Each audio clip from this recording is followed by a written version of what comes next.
नमस्कार दोस्तों, आप सभी लोगों के बीच भारतीय संविधान की प्रस्तावना लेकर आए हैं। भारतीय संविधान की प्रस्तावना क्या है? प्रस्तावना प्रियम्बल को भारतीय संविधान का परिचय पत्र कहा जाता है। सन 1976 में 42वें संविधान संशोधन अधिनियम द्वारा इसमें संशोधन किया गया था, जिसमें 3 नए शब्द समाजवादी, धर्मनिरपेक्ष और अखंडता को जोड़ा गया था। प्रस्तावना भारत के सभी नागरिकों के लिए न्याय, स्वतंत्रता, समानता को सुरक्षित करती है और लोगों के बीच भाईचारे को बढ़ावा देती है। भारतीय संविधान की प्रस्तावना जवाहरलाल नेहरू द्वारा बनाए गए पेश किया गए उद्देश्य प्रस्ताव पर आधारित है।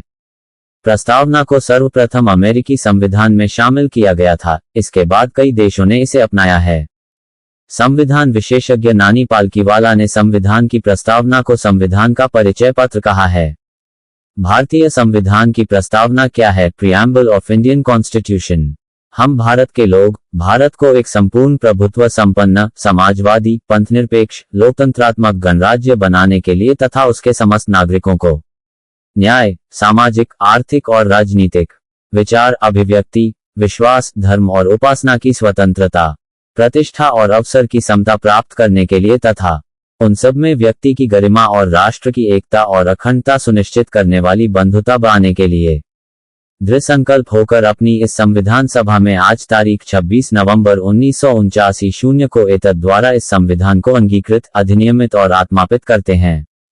हम भारत के लोग भारत को एक संपूर्ण प्रभुत्व संपन्न, समाजवादी, पंथनिरपेक्ष, लोकतंत्रात्मक गणराज्य बनाने के लिए तथा उसके समस्त नागरिकों को न्याय, सामाजिक, आर्थिक और राजनीतिक विचार, अभिव्यक्ति, विश्वास, धर्म और उपासना की स्वतंत्रता, प्रतिष्ठा और अवसर की समता प्राप्त करने के लिए तथा उन सब में व्यक्ति की गरिमा और राष्ट्र की एकता और अखंडता सुनिश्चित करने वाली बंधुता बढ़ाने के लिए दृढ़ संकल्प होकर अपनी इस संविधान सभा में आज तारीख 26 नवंबर 1949 शून्य को एतद द्वारा इस संविधान को अंगीकृत, अधिनियमित और आत्मापित करते हैं। Related stories. फलों पर लगे स्टिकर पर लिखे नंबर का क्या होता है मतलब, यहाँ जाने। भारत के किस राज्य को कहा जाता है रोटी की टोकरी, यहाँ जाने। चैंपियंस ट्रॉफी 2025 किसने लिए सर्वाधिक wicket, top wicket takers list यहाँ देखें। Preamble Indian constitution. प्रस्तावना के 4 घटक इस प्रकार हैं। 4 कंपोनेंट्स ऑफ प्रियम्बल। 1. यह इस बात की ओर इशारा करता है कि संविधान के अधिकार का स्रोत भारत के लोगों के साथ निहित है। 2. यह इस बात की घोषणा करता है कि भारत एक समाजवादी, धर्मनिरपेक्ष, लोकतांत्रिक और गणतंत्र राष्ट्र है। 3. ये सभी नागरिकों के लिए न्याय, स्वतंत्रता, समानता को सुरक्षित करता है तथा राष्ट्र की एकता और अखंडता को बनाए रखने के लिए भाईचारे को बढ़ावा देता है। 4. इसमें उस तारीख 26 नवंबर 1949 का उल्लेख है जिस दिन संविधान को अपनाया गया था। प्रस्तावना के मूल शब्दों की व्याख्या इस प्रकार है। संप्रभुता, सॉवरेंटी। प्रस्तावना ये दावा करती है कि भारत एक संप्रभु देश है। संप्रभुता शब्द का अर्थ है कि भारत किसी भी विदेशी और आंतरिक शक्ति के नियंत्रण से पूर्णतः मुक्त संप्रभुता संपन्न राष्ट्र है। भारत की विधायिका को संविधान द्वारा तय की गई कुछ सीमाओं के विषय में देश में कानून बनाने का अधिकार है। समाजवादी सोशलिस्ट। समाजवादी शब्द संविधान के 1976 में हुए 42वें संशोधन अधिनियम द्वारा प्रस्तावना में जोड़ा गया।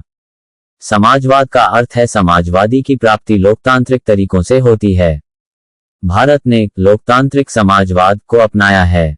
लोकतांत्रिक समाजवाद एक मिश्रित अर्थव्यवस्था में विश्वास रखती है जहां निजी और सार्वजनिक दोनों क्षेत्र कंधे से कंधा मिलाकर सफर तय करते हैं। इसका लक्ष्य गरीबी, अज्ञानता, बीमारी और अवसर की असमानता को समाप्त करना है। धर्मनिरपेक्ष सेक्युलर। धर्मनिरपेक्ष शब्द संविधान के 1976 में हुए 42वें संशोधन अधिनियम द्वारा प्रस्तावना में जोड़ा गया। भारतीय संविधान में धर्मनिरपेक्ष शब्द का अर्थ है कि भारत में सभी धर्मों को राज्यों से समानता, सुरक्षा और समर्थन पाने का अधिकार है।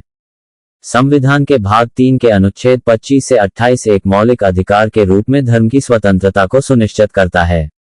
लोकतांत्रिक डेमोक्रेटिक। लोकतांत्रिक शब्द का अर्थ है कि संविधान की स्थापना एक सरकार के रूप में होती है जिसे चुनाव के माध्यम से लोगों द्वारा निर्वाचित होकर अधिकार प्राप्त होते हैं। प्रस्तावना इस बात की पुष्टि करती है कि भारत एक लोकतांत्रिक देश है, जिसका अर्थ है कि सर्वोच्च सत्ता लोगों के हाथ में है। लोकतंत्र शब्द का प्रयोग राजनीतिक, आर्थिक और सामाजिक लोकतंत्र के लिए प्रस्तावना के रूप में प्रयोग किया जाता है। सरकार के जिम्मेदार प्रतिनिधि, सार्वभौमिक वयस्क मताधिकार, एक वोट एक मूल्य, स्वतंत्र न्यायपालिका आदि भारतीय लोकतंत्र की विशेषताएं हैं। गणराज्य रिपब्लिक, एक गणतंत्र अथवा गणराज्य में राज्य का प्रमुख प्रत्यक्ष या परोक्ष रूप से लोगों द्वारा चुना जाता है। भारत के राष्ट्रपति को लोगों द्वारा परोक्ष रूप से चुना जाता है, जिसका अर्थ संसद और राज्य विधानसभाओं में अपने प्रतिनिधियों के माध्यम से है। इसके अलावा एक गणतंत्र में राजनीतिक संप्रभुता एक राजा की बजाय लोगों के हाथों में निहित होती है।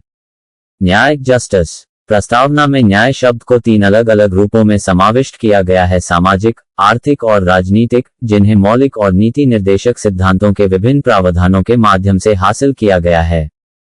प्रस्तावना में सामाजिक न्याय का अर्थ संविधान द्वारा बराबर सामाजिक स्थिति के आधार पर एक अधिक न्यायसंगत समाज बनाने से है।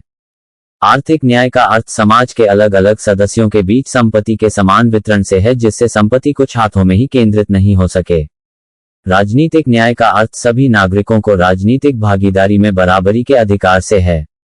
भारतीय संविधान प्रत्येक वोट के लिए सार्वभौमिक वयस्क मताधिकार और समान मूल्य प्रदान करता है। स्वतंत्रता लिबर्टी, स्वतंत्रता का तात्पर्य एक व्यक्ति जो मजबूरी के अभाव या गतिविधियों के वर्चस्व के कारण तानाशाही, गुलामी, चाकरी, कारावास, तानाशाही आदि से मुक्त या स्वतंत्र कराना है। समानता इक्वालिटी, समानता का अभिप्राय समाज के किसी भी वर्ग के खिलाफ विशेषाधिकार या भेदभाव को समाप्त करने से है। संविधान की प्रस्तावना देश के सभी लोगों के लिए स्थिति और अवसरों की समानता प्रदान करती है। संविधान देश में सामाजिक, आर्थिक और राजनीतिक समानता प्रदान करने का प्रयास करता है। भाईचारा फ्रेटर्निटी, भाईचारे का अर्थ बंधुत्व की भावना से है। संविधान की प्रस्तावना व्यक्ति और राष्ट्र की एकता और अखंडता की गरिमा को बनाए रखने के लिए लोगों के बीच भाईचारे को बढ़ावा देती है।